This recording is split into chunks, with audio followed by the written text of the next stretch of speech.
নমস্কাৰ এই মুহূৰ্তত আহি পৰিছে খন্দিয়াৰ কেইবাটাও গুৰুত্বপূৰ্ণ খবৰ। আজি 23 মাৰ্চ অসমৰ লগতে ভাৰতৰ বিভিন্ন প্ৰান্তৰ পৰা খন্দিয়াৰ কেইবাটাও খবৰ একেলগে যুগুতোৱা হৈছে।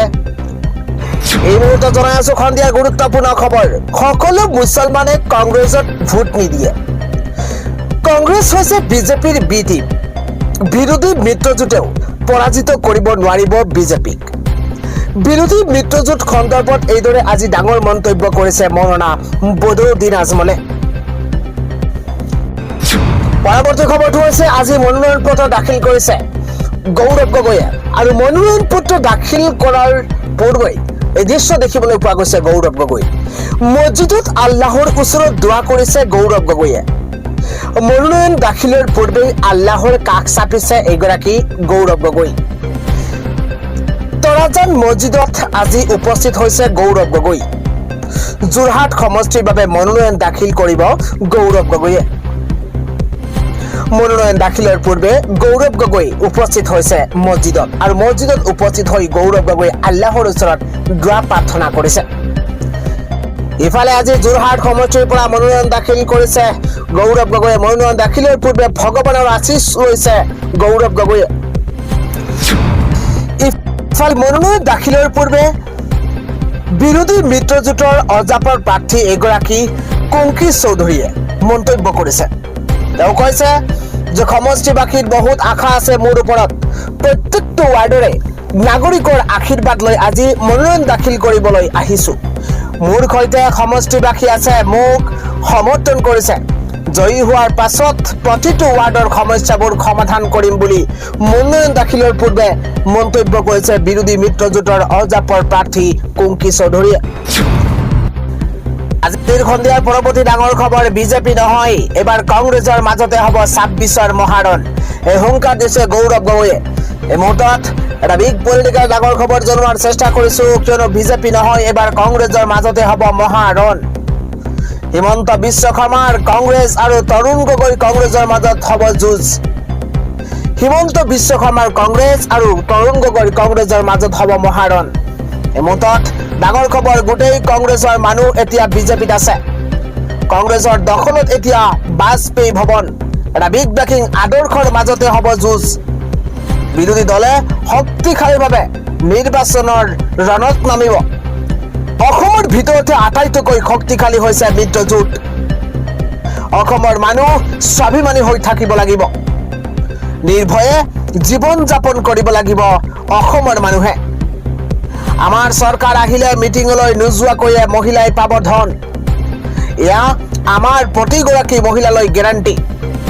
বিনা চৰ্ততে আমি সকলো মহিলাকে আঁচনিৰ সুবিধা দিম বুলি মন্তব্য কৰিছে।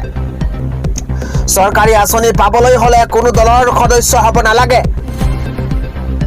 ৰাজনৈতিক দলৰ পতাকা নললেও আঁচনিৰ সুবিধা পাব বুলি তেওঁ মন্তব্য কৰিছে।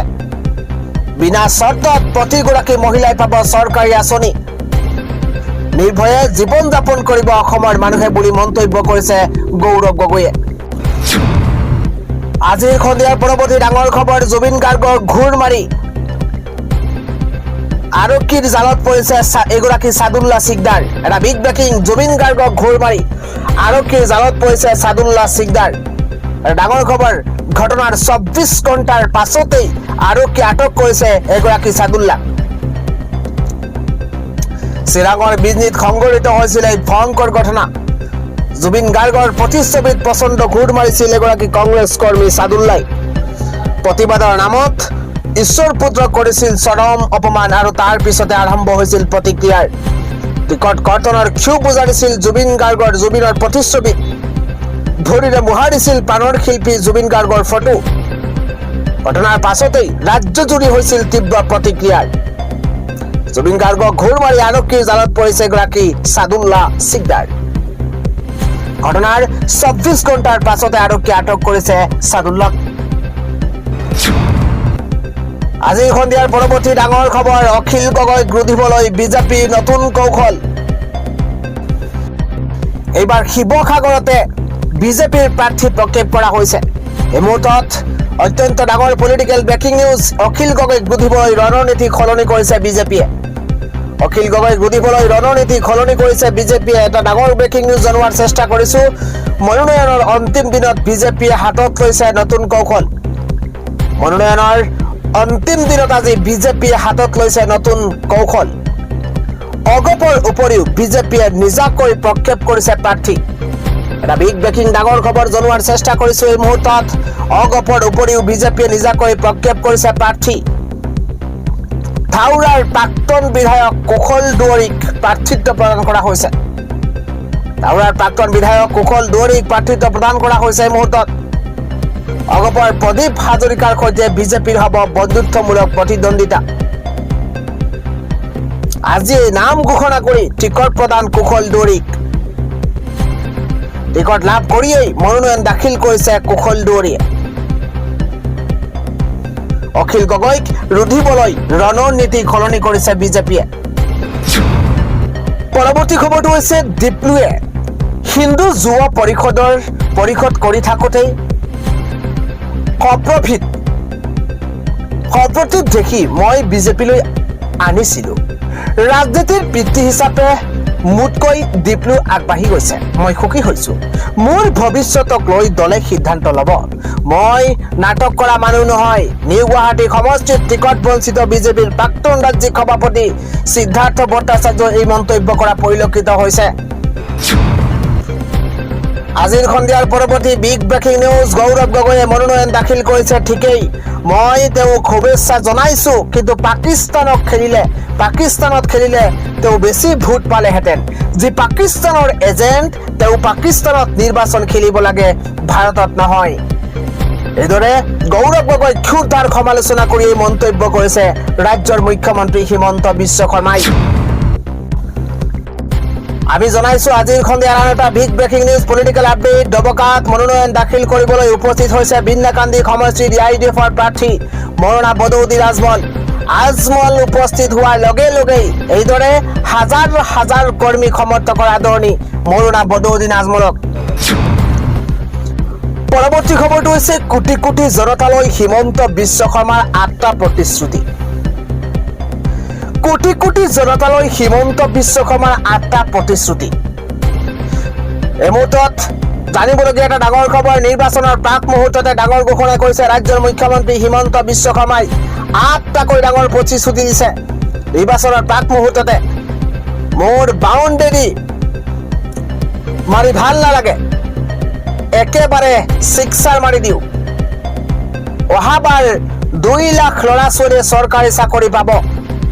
অহাবাৰ 2 লাখ ল'ৰা ছোৱালীয়ে চৰকাৰী চাকৰি পাব বুলি মন্তব্য মুখ্যমন্ত্ৰীগৰাকীৰ। কেৱল সিমানেই নহয়, অহাবাৰ লাখ লাখ মহিলাক 25,000কৈ টকা দিয়া হ'ব বুলি তেওঁ মন্তব্য কৰিছে। এটা ডাঙৰ খবৰ জনোৱাৰ চেষ্টা কৰিছো। এইবাৰ মুখ্যমন্ত্ৰীগৰাকীয়ে মন্তব্য কৰিছে এইবাৰ দাইল, চেনি, নিমখৰ লগতে মিঠাতেল ফ্ৰী দিয়া হ'ব। এইবাৰ সকলো ল'ৰা ছোৱালীয়ে বিনামূলীয়াকৈ পঢ়া শুনা কৰিব পাৰিব। স্কুলৰ পৰা ইউনিভাৰ্চিটিলৈকে পঢ়োৱাৰ দায়িত্ব আমি ল'ম। অসমৰ সকলো ল'ৰা ছোৱালীকে চাইকেল দিয়া হ'ব। অসমৰ সকলো ল'ৰা ছোৱালীকে চাইকেল দিয়াৰ ঘোষণা কৰিছে মুখ্যমন্ত্ৰীগৰাকীয়ে। সকলোকে ঘৰ অৰুণোদয় দিয়া হ'ব। চাহ বাগিচাৰ লোকক ঘৰ বনাবলৈ 1.5 লাখকৈ টকা দিয়া হ'ব। এই ঘোষণা মুখ্যমন্ত্ৰী হিমন্ত বিশ্ব শৰ্মাৰ।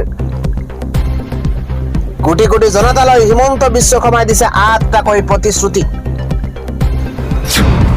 খবৰটো হৈছে বৰহমপুৰত ভয়ংকৰ নিৰ্বাচনী হিংসা। এইবাৰ AJP আৰু বিজেপিৰ প্ৰচণ্ড মাৰপিট। এটা বিগ ব্ৰেকিং নিউজ ডাঙৰ খবৰ জনোৱাৰ চেষ্টা কৰিছে এই মুহূৰ্তত। বৰহমপুৰত ভয়ংকৰ নিৰ্বাচনী হিংসা। AJP বিজেপিৰ প্ৰচণ্ড মাৰপিটৰ ঘটনা সংঘটিত হৈছে এই মুহূৰ্তত। AJP প্ৰাৰ্থী ৰাজেন গোহাঁইৰ সমৰ্থকক ঘেৰি ধৰিছে বিজেপি কৰ্মীয়ে। এটা গুৰুত্বপূৰ্ণ খবৰ। সমৰ্থকৰ গাড়ী ধৰি বাধা প্ৰদান বিজেপি কৰ্মী। কটিয়াতলি কন্দলিত সংঘটিত হৈছে এই ভয়ংকৰ ঘটনা। দুয়ো পক্ষৰ মাজত প্ৰচণ্ড মাৰপিটৰ ঘটনা সংঘটিত হৈছে এই মুহূৰ্তত। দুয়ো পক্ষৰ কেইবাগৰাকী কৰ্মী গুৰুতৰভাৱে আহত হৈছে। বৰহমপুৰত ভয়ংকৰ নিৰ্বাচনী হিংসা। ৰাজ্যত এফালে মনোনয়ন পত্ৰ দাখিল কৰা হৈছে, আনফালে সমুখত নিৰ্বাচন আৰু তাৰ পূৰ্বে এইদৰে এটা দলে আনটো দলৰ সৈতে সংঘৰ্ষ আৰু তাৰ পিছতে মাৰপিটৰ দৰে ভয়ংকৰ ঘটনা সংঘটিত হৈছে। জনাই গৈছো পৰৱৰ্তী খবৰ, খিলঞ্জীয়া মুছলমানে বিজেপিক ভোট দিব, বৰাকত কোনো মিয়া নাই। এই মুহূৰ্তত এটা পলিটিকেল ডাঙৰ খবৰ, বৰাকত কোনো মিয়া নাই, মুছলমানহে আছে। মুছলিমৰ দুটা প্ৰকাৰ আছে, এটা হৈছে কট্টৰ আৰু এটা ধৰ্ম নিৰপেক্ষ। বৰাকত আমি বহু মুছলমানৰ ভোট পাওঁ। বৰাকৰ ৰাষ্ট্ৰবাদী মুছলমানে বিজেপিক ভোট দিয়ে।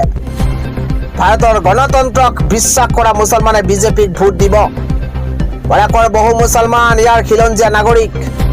আমাৰ কাৰো লগত কাজিয়া নাই, আমি ৰাষ্ট্ৰবাদী মুছলমানৰ লগত আছো।